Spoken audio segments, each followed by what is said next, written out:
Okay, cool. Hey crew, I'm here with Jake and Hannah, and we're going to talk to you guys about squats and the differences in lever lengths and why everybody squats differently. So that way you know how to tailor it to you or how your body moves. So we're going to get Jake and Hannah. They're going to do 5 bodyweight squats right here, right now. Just watch them nice and steady. All right, go for it.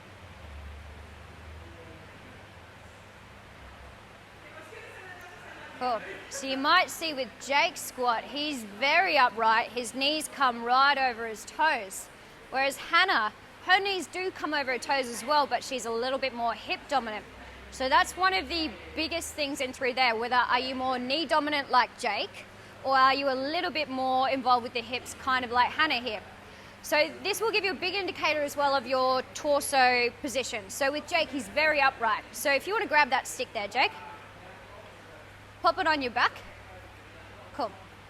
So as he goes for his back squat now, he's still in a very upright position, and he can come up nice and steady. This looks very similar to his front squat. So if he loads up the front and he goes through his squat, it'll be quite similar. So he's still very upright. His knees go well over toe. He's got great ankle range. That's why he can go through that motion. He's got great hip range, which is why he can tolerate that as well. So that works really well for him. Whereas Hannah, so pop that one on your back now, Hannah. When she goes through her motions, she gets a little bit more trunk inclination. She's got some longer lengths within her femurs and her tibias. Go again, Hannah. But her hips sit back a little bit further.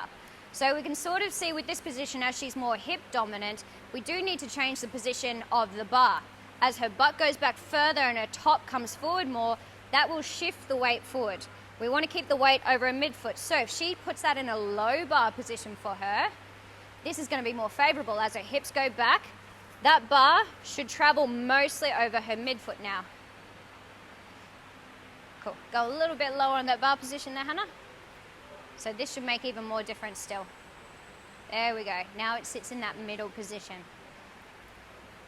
So this will be a big key factor in terms of, do you have ankle range? Do you have hip range? And how much does your torso move? Are you going to be more knee dominant, where you can have your knees further forward and your body more upright? Or are you more hip dominant?